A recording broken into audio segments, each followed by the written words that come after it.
Y ahora en este espacio profundizamos el tema de las movilizaciones y también analizamos la intención de la oposición de ejecutar un gran paro nacional el próximo 13 de agosto, según lo anunciado.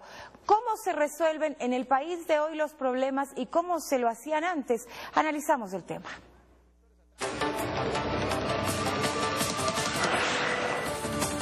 Susana Cajas, asambleísta alterna de Alianza País y ex integrante de Alfaro Vive. Señora asambleísta, buenos días y bienvenida a este espacio. El gobierno ha insistido en que ahora hay una manera distinta, se ha dicho, de resolver los conflictos, las quejas que podrían existir desde diferentes sectores. De ahí que ha hecho un llamado al diálogo nacional, pero desde el otro lado ese llamado no ha sido aceptado por varios sectores de la población, sectores de oposición concretamente. En el Ecuador de hoy, ¿se puede resolver las quejas, se pueden resolver los problemas a través del diálogo y no a través de la imposición de medidas de hecho? Bueno, la participación de más de 9.000 personas en el diálogo creo que se demuestra que la ciudadanía en general, la ciudadanía común y corriente, la ciudadanía de a pie sí considera que el diálogo es una forma de resolver los problemas. Es una pena que sectores como la CONAIE, como de las centrales de trabajadores, no hayan acogido esta propuesta, no hayan demostrado esta sensibilidad con el país, porque no es con el gobierno necesariamente, no es con el presidente, es una forma de profundizar la democracia en nuestro país, acogiendo el diálogo como un mecanismo de participación, un mecanismo de expresión. El diálogo nacional es una forma de profundizar la democracia. Y es una pena que no haya sido acogida por los dirigentes de la CONAIE y de las centrales de trabajadores. Usted decía que es una pena que no hayan demostrado estos sectores que están movilizados la sensibilidad con el país, más allá de la sensibilidad con el gobierno, pero desde el otro lado la óptica es completamente distinta. Dicen que quien ha perdido esta sensibilidad ha sido precisamente el gobierno, que no ha demostrado su apertura para incorporar inquietudes distintas. Bueno, o sea, ¿cuáles son las banderas de lucha de la marcha, ¿no? de los dirigentes de la CONAIE? Una ley, se oponen a la ley de tierra, se oponen a la ley de aguas, como se decía en el reportaje, ¿no? Les falta oponerse a la ley de gravedad, lo decía el ciudadano. Creo que esas han sido sus eternas banderas de lucha. Cómo es el acceso a la tierra, cómo el acceso a agua como elementos fundamentales de la ruralidad. El momento en que se aprueba la ley de aguas, el momento en que hay un proceso participativo para la aprobación de la ley de tierras, estos dirigentes se quedan sin sus banderas de lucha. Entonces, ¿qué es lo que les queda? Oponerse, seguir oponiéndose, a pesar de que han sido leyes que han tenido la participación de miles de ciudadanos, de miles de campesinos. No ha habido la socialización necesaria para hacer entender a los sectores rurales de cuáles serían los beneficios de esta nueva ley. Bueno, no, porque ha habido una consulta prelegislativa donde han participado más de 3.000 personas en la ley tanto para la ley de aguas como para la ley de tierras. Han participado organizaciones de derechos colectivos. O sea, entonces la socialización, no solamente la socialización, sino el debate, la reflexión, los aportes de esas organizaciones han sido tomados en cuenta. Entonces no pueden quejarse de la falta de socialización o de participación en estas leyes.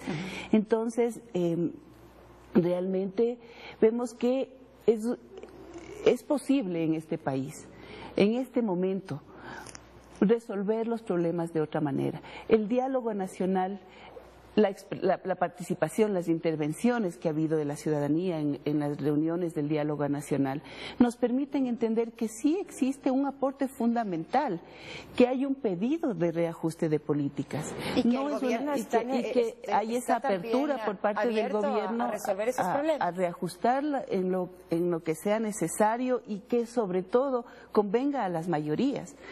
No estamos actuando en función de un grupo, en función de intereses corporativos, sino en función de los intereses de las mayorías. Asambleísta, ¿cuál es la diferencia entre el Ecuador de ayer y el Ecuador de hoy, en donde el gobierno insiste, hoy sí es posible dialogar y llegar a acuerdo en base a consenso?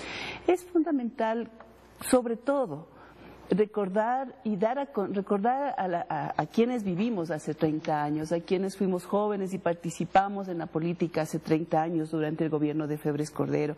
Es fundamental recuperar esa memoria y que esta memoria, esta historia la conozcan los jóvenes que no conocieron ese país.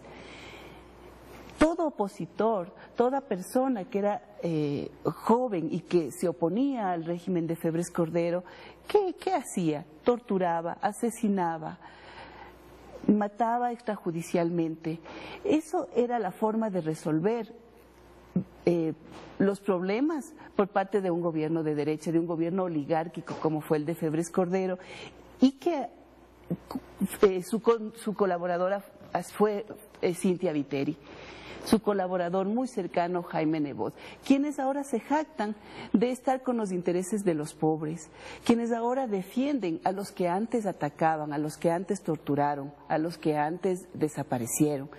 Entonces, no se puede comparar un gobierno como el de ahora con un gobierno como el de Febres Cordero, que utilizó como política de Estado la violación de los derechos humanos. No es que eran casos aislados, era una política de Estado la violación de derechos humanos. Un Estado terrorista que sembró el miedo, el terror en la ciudadanía. Las personas no podíamos expresarnos, no podíamos participar. ¿Por qué? Porque todo el mundo tenía miedo de que sea allanada su casa, de que sea detenido, de que sea desaparecido. Ese es el país que vivimos hace 30 años. El país cuyo protagonista fundamental fue la derecha, para reprimir y para sembrar el terror, porque la estrategia de la derecha, la de hace 30 años y la de ahora, justamente es crear ese ambiente de inseguridad, ese ambiente de incertidumbre. ¿Para qué? Para emerger como los salvadores. Ellos son los que generan la inseguridad, ellos son los que generan la violencia y después emergen como los salvadores de la patria. ¿Y usted creería entonces que esa intención pretende ser replicada en los actuales momentos nuevamente? Por supuesto. ¿Quiénes están detrás de las marchas violentas? Personajes como Páez, como Gutiérrez, como el alcalde Rodas, Jaime Nebot, personas que jamás han estado junto a los intereses del pueblo, junto a las luchas del pueblo. Nunca en la historia. Pero eso no quiere decir que no tengan también ellos la posibilidad de salir y protestar y de exigir rectificaciones si es que así lo consideran. Por supuesto. El diálogo y el derecho a expresarse en un país democrático como el nuestro es de todos, es de toda la ciudadanía. Es más, ahora tenemos una Constitución que garantiza esos derechos. Tenemos un marco legal, unas leyes que garantizan esa expresión, ese derecho a protestar. Lo que sí no tienen derecho es a actuar de manera violenta, a confundir a la población, a generar este ambiente de inseguridad e incertidumbre. A eso no tienen derecho. Asambleísta, Fernando Ampuero, desde la sala de redacción también le tiene preguntas. Sí. Buen día, Susana Caja, ¿cómo está usted? Su causa, hablábamos de la recuperación de la memoria histórica y su causa fue la primera causa despachada por el sistema judicial ecuatoriano en delitos de lesa humanidad. Eso la convierte usted en una pionera en materia de defensa de las libertades en el país. ¿Cómo alguien que incluso llegó a suscribir la ejecución de actos violentos en defensa necesaria de esas libertades, hoy deslegitima de alguna manera el llamado, la convocatoria a una marcha de protesta por parte de otro sector? ¿Cómo ve el tema de las libertades individuales en el país finalmente, en el Ecuador actual?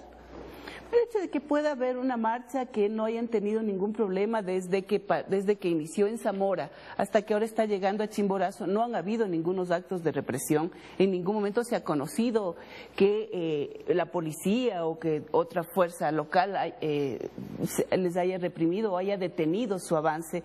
Esa es una demostración de que es posible las libertades individuales en este momento. No era posible antes hacerlo. Aquellas personas que decidíamos protestar, oponernos a un gobierno, éramos reprimidas, éramos violentadas en los derechos humanos. Susana, ¿qué fue particularmente lo que le pasó precisamente para poner en contexto la situación actual y un poco poder comparar con aquella que fue su vivencia personal?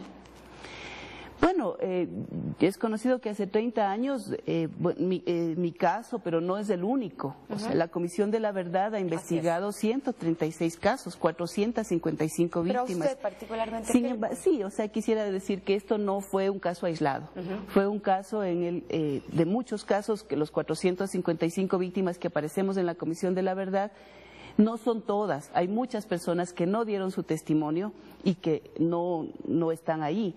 Pero hace 30 años yo fui detenida por el gobierno de Febres Cordero, fui desaparecida, fui torturada, fui violentada sexualmente y después apresada para estar 2 años apresada en el centro de detención provisional. Los 15 días anteriores quisieron desaparecer de la historia, nunca lo reconocieron.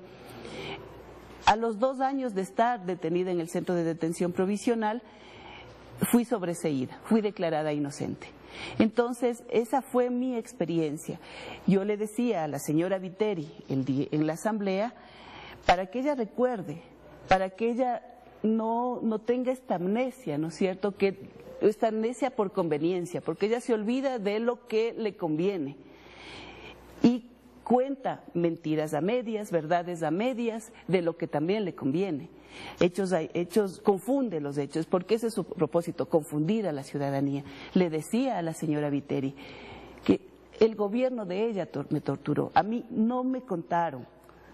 A nosotros no nos contaron sobre la tortura, no nos contaron sobre las desapariciones, no nos contaron que existían calabozos ni unidades clandestinas preparadas para la tortura. Eso no nos contaron, nosotros sufrimos, nosotros vivimos en carne propia.